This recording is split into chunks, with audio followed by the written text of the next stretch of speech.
Gracias por arrimarse. Un mundo transformado. Pensando que cómo introducir esta charla que vamos a tener con Fernando, porque esa es la idea, ¿no? Intercambiar a partir de este libro, ¿no? Usar algunos disparadores para irnos hacia otros lados, quizás.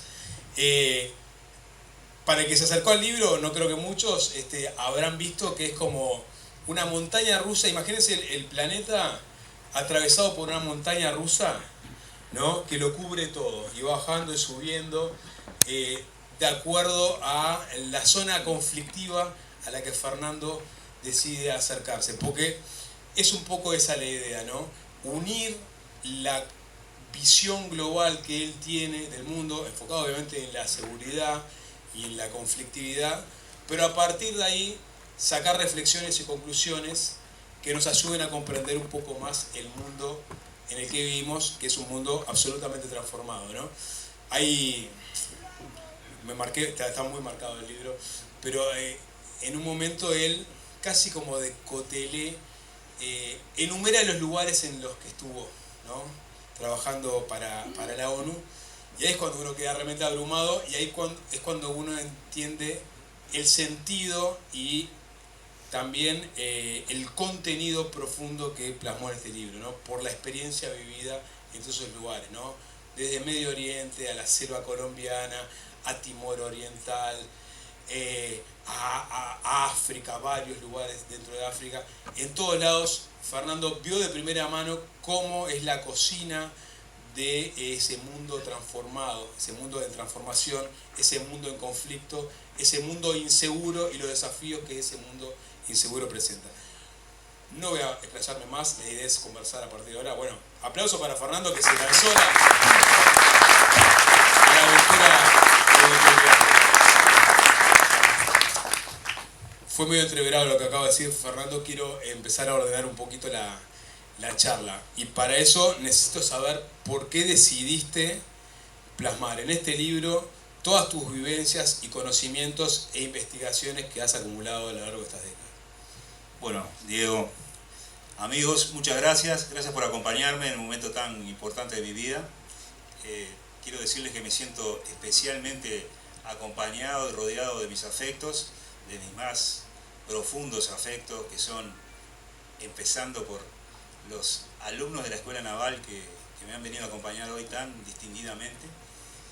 Porque siempre que me he presentado a lo largo de todos estos años, que desde que me fui de Uruguay y he tenido la posibilidad de estar en conferencias, de visitar institutos y demás, siempre me he presentado como capitán de navío de la Armada Nacional de Uruguay, que es un orgullo que me persigue irremediablemente hasta el día que me vaya. Es un gran orgullo que tengo. Hoy, de tarde, estaba pensando que hasta me presenté como capitán de navío de la Armada Nacional cuando fui retenido ilegalmente, entre comillas, secuestrado por las autodefensas colombianas. Dije, soy un capitán de navío de la Armada Nacional de Uruguay. Bueno, no me sirvió para nada, pero me presenté como tal. Está mi familia, a quien le dedico este libro, mis hijos que sufrieron mi ausencia, estoy seguro, con quienes muchas veces no hablé de estos temas, porque estos no son temas para hablar en la familia cuando uno vuelve después de estar un año afuera, 6 meses o 5, y decir, bueno, mirá, explotó una bomba en Bagdad, quedé tirado en la calle y por casualidad toqué un botón de emergencia y llamé para mi casa en la calle Irlanda y atendió la mamá de los nenes, por ejemplo. Eso es una anécdota que me pasó en algún momento. Entonces todo ese tipo de vivencias me llevaron a tratar de plasmar esto para que algún día ellos también lo lean y sepan lo que pasó con el papá, lo que hizo el padre en esas circunstancias. Y hablando de lo que vos decís, Diego, yo comencé a ver los fenómenos de la inseguridad de una manera casi que natural cuando fui a Timor Oriental. Una misión a la que fui por 9 meses. Y en realidad terminé permaneciendo 3 años. Hubo ciertas circunstancias que se dieron en el terreno y digamos, cosas que pasaron. Pero eran los tiempos en que comenzaba Al-Qaeda. Y recién se comenzaba a hablar de Al-Qaeda. Y bueno, a mí me dio curiosidad, empecé a investigar, empecé a leer, empecé a hablar. crucé la frontera de la curiosidad, porque hay varias fronteras en esta vida. Una es la de quedarse cómodo trabajando en el puesto que le dan. En el caso mío me habían asignado un puesto de frontera entre Timor Oriental y Timor Occidental, pero yo crucé esa frontera, no solamente que me fui para el lado occidental a ver qué estaba pasando, sino que me interesé de ver qué sucedía con esas cosas. Y ya después fue un camino de ida. Así es. Bien. Ahí vos decidiste contar dos vivencias. De todas las que has tenido, elegiste dos. Y después lo que haces es enhebrar diferentes situaciones conflictivas que se están dando en el mundo, vinculadas a la seguridad, al terrorismo político, al terrorismo religioso, al narcotráfico, y ver cómo de alguna forma hay vasos comunicantes entre esos mundos. Haces mucho zoom en muchos conflictos de altísima complejidad para tratar de explicarlos. Y bueno, obviamente por debajo subyace tu experiencia personal. Pero elegiste, como te decía, ¿no?, dos experiencias puntuales. Una es la de Timor Oriental, con la que cerrás el libro, Sí. que es una misión que te encuentra salvando al primer ministro de Timor Oriental, la manera menos. Se salvó él, ¿eh? Bueno, salvó él, está bien. El que corrió fue él. Está bien, bueno, pero de alguna forma vos ayudaste. Y la otra es, que tiene mucho que ver con lo que estamos viviendo ahora, es el momento en que tuviste que armar un corredor humanitario para hacer llegar al Líbano víveres en medio del conflicto de la guerra con Israel. Después nos vamos a meter con la otra parte, pero ¿por qué elegiste esos dos episodios de todos los que has vivido? Bueno, el tema en particular de Beirut, lo que se llama la Guerra del Líbano de 2006, me pareció muy adecuado porque en octubre del año pasado, cuando Gaza invadió Israel, de la manera que lo hizo, me trajo a la mente lo que había sucedido en el 2006, en un conflicto que tuvo características muy parecidas, muy similares, pero en donde los actores eran diferentes. En vez de Hamas, era Hezbollah. Y como han podido ver en alguna de las fotos que proyecté, se puede apreciar una multitud de personas atacando las oficinas del Líbano, las de Beirut, las del cuartel general de la ONU, específicamente la oficina de seguridad, donde yo trabajaba, con una bandera de Hezbollah. Es decir, el Hezbollah, que es legal en Beirut, atacó nuestra oficina con una multitud y la destruyó completamente. En aquel momento el conflicto era entre Hezbollah y el IDF. Hoy es entre Hamas e IDF, pese a que Hezbollah ya entró de vuelta en el ruedo. Y como decía hace poco también en una entrevista, me parece a mí que fue un prolegómeno, el 2006, de lo que está sucediendo ahora. Porque en el Medio Oriente, en China, en el sudeste asiático, manejan el concepto del tiempo de manera muy diferente a como lo manejamos nosotros acá en el Occidente. Entonces, también ellos están preparando a las futuras generaciones para que entren en guerra en algún momento dentro de 100 años. Y nosotros acá no somos así. No somos así.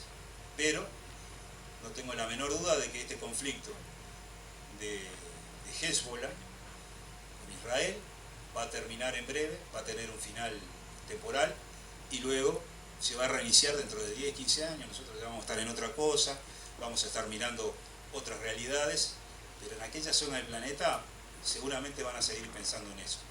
Así como los chinos están preparando para dentro de 3 generaciones la persona que va a ser la encargada de apretar el botón rojo. Estoy seguro que va a ocurrir algún día.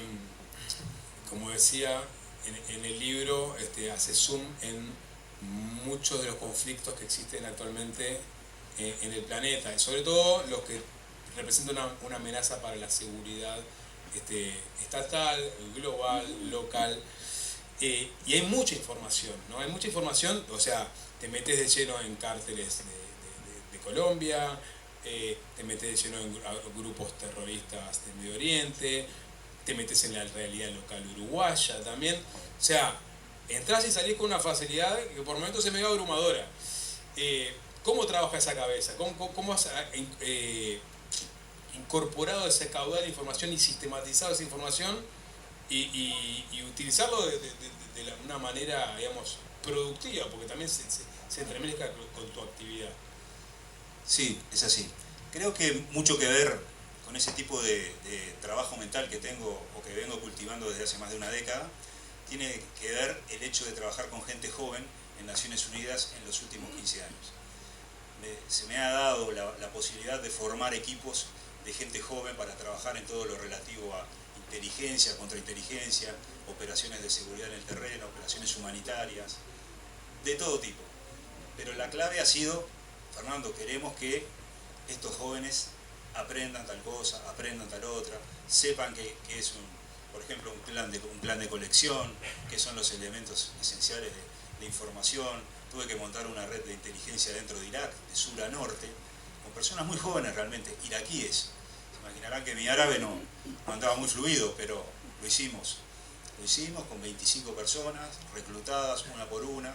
Funciona, es una red que funciona hasta el día de hoy. Lo mismo ocurrió en Kuwait, lo mismo ocurrió en Jordania. Es decir, todo eso me llevó a pensar de una manera un poco, creo que lo que quiere decir Diego, un poco acelerado en materia de estar pensando una cosa y ya pensar en la otra, y ya pensar en la otra, y ya pensar en la otra. Creo que además me sucedió que estando del otro lado del planeta me di cuenta que esto no iba a tardar en llegar a nuestro país. Primero iba a arribar en Latinoamérica y después en nuestro país. Y bueno, está sucediendo, lo tenemos adelante de los ojos.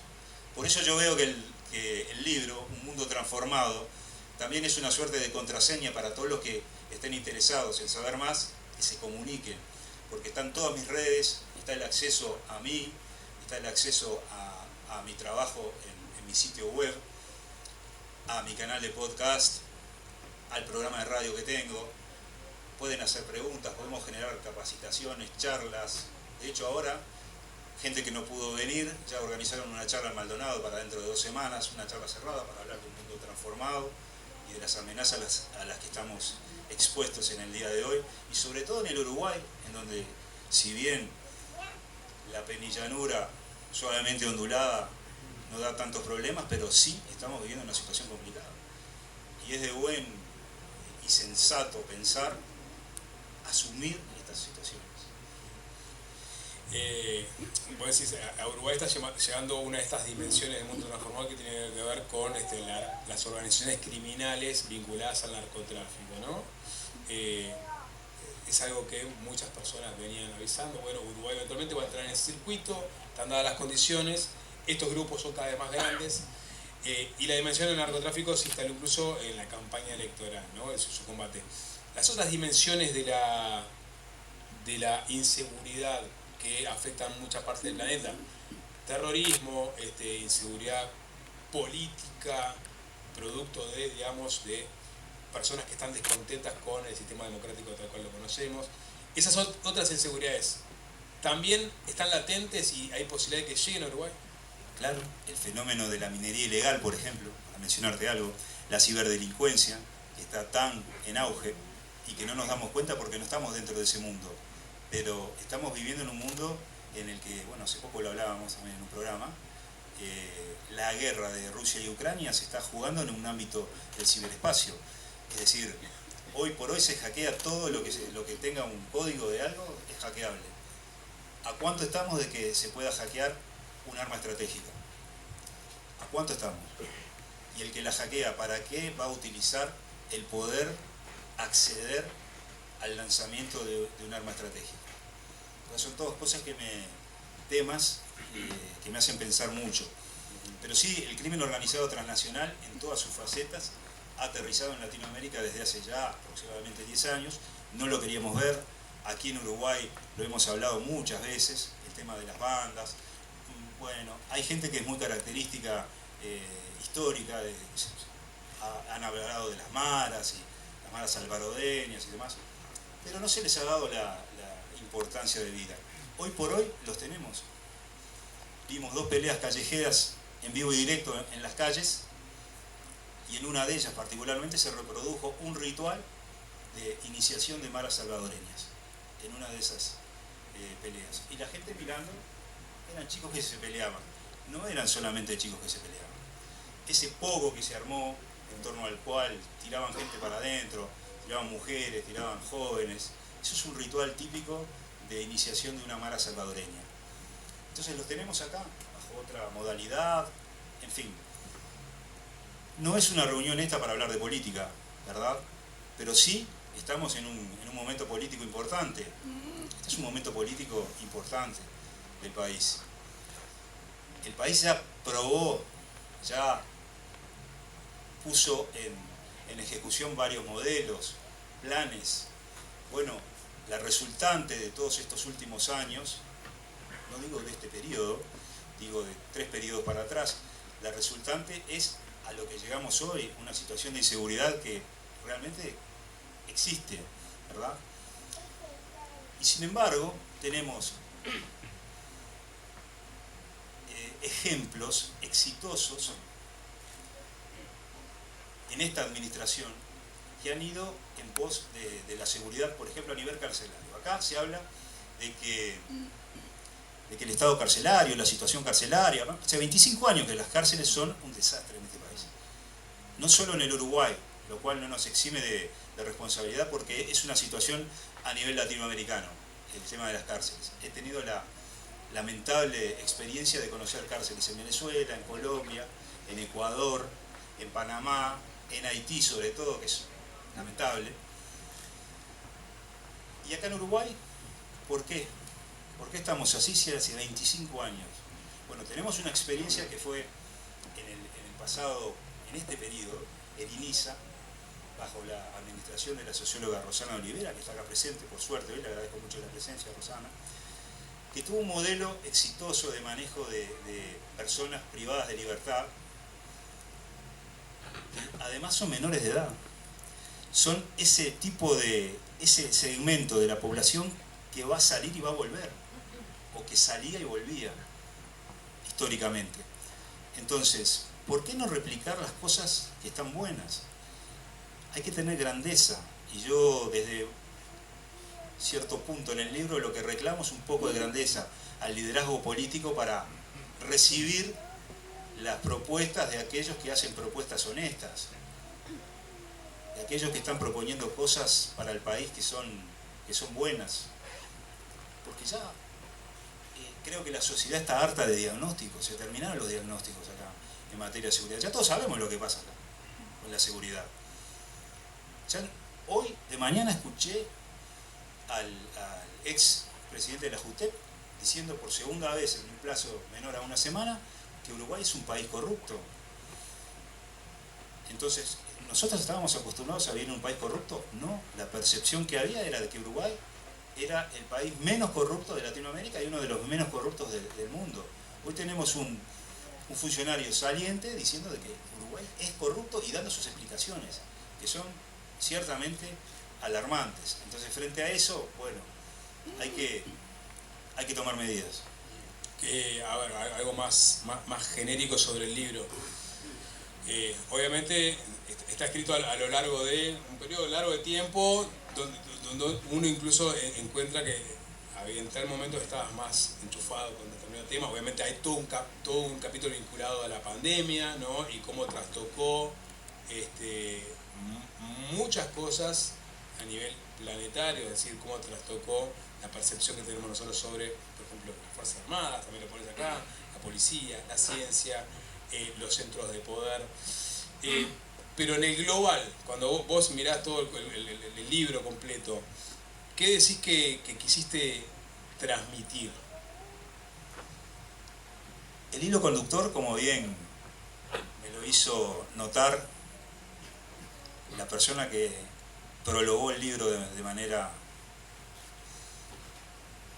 maestra, el hilo conductor del libro es la seguridad, y más allá de eso es la inseguridad. Lo que yo quiero llamar la atención es el mundo tan inseguro en el que estamos viviendo y a las amenazas que nos vemos expuestos día a día, y aquellas amenazas que están... Ese niñito.